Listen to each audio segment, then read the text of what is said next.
Olá a todos, bem-vindos ao canal Xadrez Geopolítico. Hoje nós vamos conversar sobre a entrevista que o presidente russo Vladimir Putin deu ao repórter norte-americano Tucker Carlson. Foi uma entrevista bem relevante, importante para nós que exploramos a geopolítica, com muitos aspectos geopolíticos abordados. Eu vou fazer um vídeo dividido em 2 ou 3 partes, explorando principalmente a parte geopolítica. Outros assuntos correlatos não vou falar. Bom, primeiro eu preciso falar quem é Tucker Carlson. Tucker Carlson é um repórter norte-americano, muito respeitado, tem um viés ideológico mais à direita, e hoje, obviamente, a gente conhece o mundo como é taxado de extrema-direita. Ele foi repórter da Fox News por muito tempo, e depois de algumas dissidências internas, ele foi demitido, o que foi muito comemorado nos Estados Unidos, não sei porquê. Um repórter muito competente, e ele acabou, depois da demissão, criando um canal no YouTube com o nome dele, Tucker Carlson. Um canal muito popular e com várias análises de diversos assuntos ao redor aí, seja do espectro geopolítico ou outros temas internos da política norte-americana. Muito respeitado, e aqui nós já temos a primeira questão a ser pensada: por que o Vladimir Putin resolveu falar com ele, que é hoje taxado de youtuber, pejorativamente, e não com um repórter da mídia tradicional. Porque o Putin sabe que o repórter da mídia tradicional vai provavelmente enviesar o discurso do Putin. E o Carlson, apesar de ser da direita, foi lá para ouvir o Vladimir de peito aberto e coração sincero, né? Foi uma entrevista bem interessante, uma análise preliminar que eu preciso passar para vocês. Eu achei o Putin muito sincero, essa é a minha visão, eu posso estar errado. E a leitura que eu fiz da situação é que ele foi bem honesto em relação às alegações dele, ele sente aquilo de fato, ele não estava mentindo, então ele acredita bem no que ele está. Ele realmente, o Vladimir Putin, acredita no que ele está falando. Um outro detalhe importante da entrevista que eu achei, um detalhe só, é que o Putin estava bebendo uma água com um copo que aparentemente tinha uma borda fechada. E ele, pelo que eu entendi, ele tinha que acionar algum botão no copo para beber essa água enquanto ele era entrevistado. O que mostra, dá um recado, né? Não confiamos em você, embora você seja um repórter americano que a gente respeite. A gente se protege, inclusive, de questões de envenenamento. Enfim. Bom, a entrevista começa estranha porque o Carlson faz uma pergunta para o Putin, citando algo que o Putin falou logo no início da intervenção na Ucrânia. O Putin nega que tenha falado aquilo e pergunta para o Carlson: isso é uma brincadeira ou uma entrevista séria? E fica aquele constrangimento. O Carlson ri, mas o gelo quebra pelo menos e começa a pergunta. Então, o que o Putin começa falando? Ele já começa dando uma aula de história inacreditavelmente profunda. Se você gosta de história, eu recomendo sinceramente que você veja a primeira meia hora da entrevista, porque o Putin dá uma lição profunda sobre a história russa e mostra que está muito bem preparado na questão do argumento histórico. Então ele começa explicando a história russa, voltando ao século VIII, na Rússia de Kiev, que foi uma federação política medieval, localizada ali na Bielorrússia, onde hoje é a Bielorrússia, contemplando também partes da Ucrânia e da Rússia. Inclusive, é por esse motivo que em 1862, a Rússia celebra o aniversário de 1000 anos de sua fundação, porque a Rússia de Kiev é fundada em 862. Em 882, portanto 20 anos depois da fundação da Rússia de Kiev, Kiev passa a ser a capital da Rússia, por isso Rússia de Kiev. Então a primeira capital do Império Russo realmente foi Kiev, atual região da Ucrânia. É importante lembrar que a Rússia não possuía essa configuração que possui hoje, né? Que é muito maior. São os primórdios da história do país, e o Putin vai explicando isso. Ele explica também que em 988, depois de Cristo, é considerado a data de batismo da Rússia, porque o príncipe Vladimir ele se batiza como cristão ortodoxo e adota a ortodoxia como religião oficial do império. Aqui começaria uma versão centralizada do Estado russo. O mesmo território, economia integrada, mesma língua, mesma religião e submissão às regras emanadas do príncipe. Depois de séculos de disputa, a história é longa, eu estou resumindo, depois de séculos de disputa por esses territórios, contando inclusive com uma guerra entre a Rússia e a Polônia, um tratado de paz é assinado no ano de 1654 e toda a região de Kiev e todo o território a leste do Dnieper, que é o rio que corta a Ucrânia, eles voltam a pertencer à Rússia. Então Kiev e o território a leste do Dnieper voltam a pertencer à Rússia. A palavra Ucrânia, inclusive, significa terra de fronteira, no sentido de que a Ucrânia representa o limite da fronteira do território russo. Então, a Ucrânia representaria a fronteira limítrofe do território russo. Depois desse acordo, o território a oeste do Dnieper fica com a Polônia. Aí vem o reinado de Catarina a Grande, para muitos considerada a maior líder que a Rússia já teve, e ela reclama de volta esses territórios que estavam sob o domínio polonês. A situação ficou nesse cenário até a eclosão da Primeira Guerra Mundial. Por quê? Quando está para explodir a Primeira Guerra Mundial, o serviço de inteligência do Império Austro-Húngaro começa a promover a ideia de ucranização daquele território, no sentido étnico de que os ucranianos não são russos. E por que o serviço secreto austro-húngaro começa a fazer isso? Porque eles percebem que a guerra está para eclodir, a Primeira Guerra Mundial, e eles têm por intenção, portanto, dividir o Império Russo, dentro daquela máxima de guerra dividir para conquistar, para fragilizar esse Império Russo, que era muito forte, muito grande já para a época. E esse Império Russo ele era um inimigo em potencial do Império Austro-Húngaro, então era de interesse dos austro-húngaros dividir o Império Russo. Essa divisão favoreceria o Império Austro-Húngaro na eventualidade de um confronto na fronteira, ou seja, um confronto na Ucrânia. Então eles começam a promover essa ideia de diferença entre o povo ucraniano e o povo russo. A partir daí, então, surgem movimentos que conclamam pela independência ucraniana, utilizando o argumento de que seria um povo diferente do povo russo, e dessa forma mereceriam um reconhecimento como tal.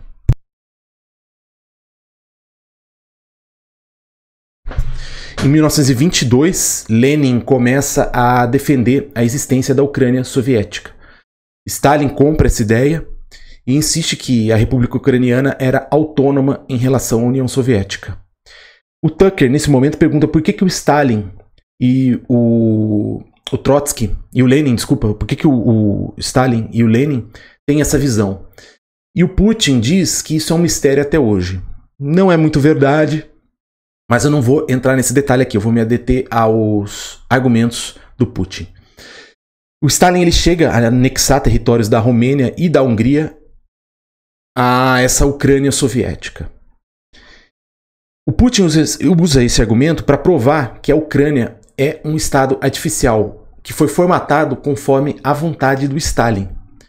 E para reforço de argumento, o Putin conta uma história muito interessante, utilizando de um exemplo pessoal. Ele diz que nos anos 80, ele fez um mochilão de Leningrado até a Ucrânia, passando por Kiev e chegando até o limite, uma cidade chamada Beregovoia. Não sei se pronuncia assim. E todas as placas dessa cidade estavam em 2 idiomas, no idioma russo e num outro idioma que ele não conseguia entender. Aí ele pergunta que idioma era aquele e ele recebe a resposta que é o idioma húngaro. Então as placas que ele viu nessa cidade, Beregovoia, era russo e húngaro. E ele chama a atenção do Tucker para isso. Não estava em ucraniano, estava em russo e em húngaro. Aí ele continua, ele estava dirigindo um carro e ele passa perto de uma vila. E nessa vila ele vê homens vestindo roupas diferentes, estranhas para o padrão russo. E ele pergunta, que roupa é essa, né? O que eles estão fazendo aqui? E ele recebe a resposta, essa é a terra deles. Deles quem? Dos húngaros. Então, o que o Putin quer dizer com essa história? Ele mostra que a Ucrânia soviética ela é uma criação artificial do Stalin a ponto de que nessa cidade, em território ucraniano, não se falava ucraniano, se falava o russo e uma outra língua que era o húngaro, porque essa cidade é limítrofe com a Hungria, é a divisa do que era o território soviético ucraniano com a Hungria. Então as placas estavam em russo e húngaro. Então nem as pessoas locais do que seria a Ucrânia falavam o ucraniano nessa região. É um argumento que ele usa para provar, para mostrar, na visão dele, que a Ucrânia é um estado artificial. O tempo passa, né? Assim, dentro dessa lógica de estado artificial, ele não tem uma etnicidade própria. Não existe a diferença entre o ucraniano e o russo. Todos são um só. O tempo passa e dias antes de explodir a Segunda Guerra Mundial é assinado o famoso Pacto de Molotov-Ribbentrop, que foi um tratado de não agressão entre a União Soviética e a Alemanha nazista. Lembrando que a União Soviética, usando termos bem rudimentares aqui, é como a Rússia era conhecida na época, tá? Então, quando eu falar em União Soviética, eu estou me referindo também à Rússia. Enfim, é assinado esse pacto de não agressão entre os nazistas e os soviéticos. E com esse pacto fica garantido que, entre russos e soviéticos, que a Ucrânia voltaria a ser incorporada ao território soviético. E, efetivamente, isso acontece, os russos retomam o controle de seu território, desse território ucraniano, a partir do acordo de Molotov-Ribbentrop. A Segunda Guerra acaba e a Ucrânia é incorporada definitivamente ao território russo, na época, através da União Soviética. Aí o tempo passa, novamente, em 1991, a União Soviética colapsa. E quando ela colapsa também a integridade do território. E os russos, na visão do Putin, cederam generosamente aos ucranianos. Então colapsa a União Soviética e também a integridade desses territórios. E o Putin alerta, nessa fase, 90% dos ucranianos, eles falavam russos, falavam russos. Então isso mostraria a semelhança étnica entre russo e ucraniano, ou seja, a ausência de diferença que contemplasse a hipótese de formação de um novo país. Mesma economia, mesma língua, mesma religião, laços familiares íntimos entre russos e ucranianos. Ele fala, inclusive, que é muito comum seu primo ter uma tia que mora na Rússia e o outro primo mora na Ucrânia. Essa mistura familiar é muito comum. Então, membros da família moram na Ucrânia e na Rússia porque não entendem como um país diferente, né? O Tucker aqui, na minha visão, ele pede uma oportunidade que é perguntar sobre o Holodomor, que foi o genocídio ucraniano promovido por Stalin, a grande fome ucraniana, promovida por Stalin em 32, 33. E isso serviria de bom argumento no sentido de, bom, se russos e ucranianos são tão semelhantes, por que o Georgiano Stalin, dentro do Conselho de União Soviética, tentou liquidar a população ucraniana? Se são iguais, né? Se são irmãos. Mas enfim, o Tucker deixou isso passar. O Tucker é formado em História, não sei se ele não quis também gerar algum tipo de desconforto que pudesse interromper a entrevista. Era a chance da carreira do cara, né? Então ele talvez tenha optado por permanecer silente em relação a esse aspecto para evitar grandes problemas. E o que o Putin explica nesse ponto da entrevista? Que a partir da queda da União Soviética, a liderança russa passa a assumir que não vai mais haver, que não existe mais uma diferença ideológica divisória entre os antigos rivais da Guerra Fria, entre os soviéticos e o bloco capitalista. Dessa forma, os russos começam a fazer acordos tácitos de cooperação e associação com os Estados Unidos e Europa. E dentro desse contexto, a OTAN, que é uma aliança militar, não poderia se expandir para perto das fronteiras russas. Então, basicamente, acaba a Guerra Fria, é como se fosse um tratado de paz tácito. O capitalismo venceu. A Rússia deveria adotar um sistema de livre mercado. E dentro desse contexto haveriam acordos tácitos, de forma de que não haveria agressão do bloco ocidental, Estados Unidos e Europa, à Federação Russa. Segundo Putin, se isso não ocorresse, se continuassem havendo as agressões contra o território russo, entraríamos numa nova Guerra Fria e a humanidade já estava cansada disso. Na visão do Putin, os Estados Unidos enganaram os russos porque continuaram expandindo as suas fronteiras da OTAN para perto da fronteira russa. Aqui nesse ponto da entrevista, o Tucker comete um erro que eu julgo catastrófico, assim, ficou feio. Ele do nada puxa a alegação de que os Estados Unidos não têm medo da China e por qual razão então teriam medo da Rússia. Uma pergunta meio de cowboy, né? aquela prepotência que às vezes percorre alguns cidadãos dos Estados Unidos de acharem que eles resolvem tudo na porrada, no tiro e na bomba. Enfim, ele adota esse tom com Putin, falando que os Estados Unidos não têm medo da China, por que vão ter medo da Rússia, né? E o Putin responde na lata. Ele fala assim, vocês têm medo da China? E muito mais da China vocês têm medo do que da Rússia, porque a Rússia tem só 150 milhões de habitantes, a China tem 1 bilhão e meio de habitantes e cresce 5% ao ano.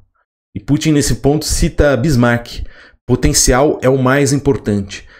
E, nesse sentido, o potencial da China é muito mais importante do que o potencial russo. E é intrigante o Putin admitir isso. Ele fala, vocês têm medo da China sim, vocês têm medo da Rússia também, vocês só não admitem. É muito impressionante que o Putin ele dá uma aula de história e ele deixa claro que ele quer passar essas informações para o povo norte-americano. Eu tive bastante a percepção de que o Putin ele não menospreza a capacidade intelectual do norte-americano.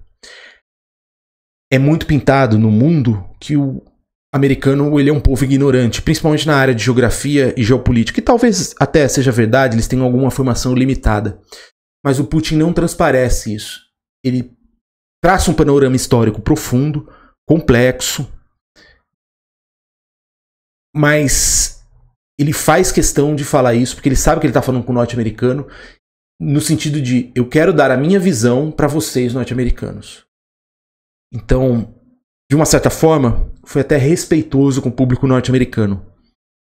No sentido de, entendam o meu argumento, entendam a minha posição. O que a imprensa centralizada e tradicional está vendendo para vocês nos Estados Unidos é mentira. Eu tenho a minha razão. Ele não menospreza a inteligência do norte-americano médio. Uma reflexão que eu fiz aqui é que essa entrevista foi na mesma semana em que o presidente do Brasil, Luiz Inácio Lula da Silva, falou que nenhuma mulher teria interesse em namorar um homem que tenha assinado na carteira de trabalho a função de ajudante geral. Você vê a diferença de nível dos líderes. E nós vamos explorar isso no segundo ou terceiro vídeo sobre essa entrevista. O conhecimento do Putin assusta. Você pode não concordar com ele, você pode não gostar dele, mas é um intelectual. O cara provou que tem um conhecimento profundo sobre as questões. Isso independe da sua posição em relação a concordar com a invasão ou não, achar que os ucranianos têm razão ou não. O nível é muito alto. É muito alto e é lamentável que a gente no Brasil nunca tenha tido uma liderança com esse nível de inteligência. Não, enfim, parar por aqui, né? Mas enfim, essa primeira parte, o Putin ele trata de demonstrar que na visão dele a Rússia tem direito histórico a partes da Ucrânia ocidental. E essa seria a relação íntima entre Rússia e Ucrânia, de forma que ele tem razão na visão dele em retomar essa parte do território. No momento é isso. Muito obrigado a todos. Abraços. Até a próxima.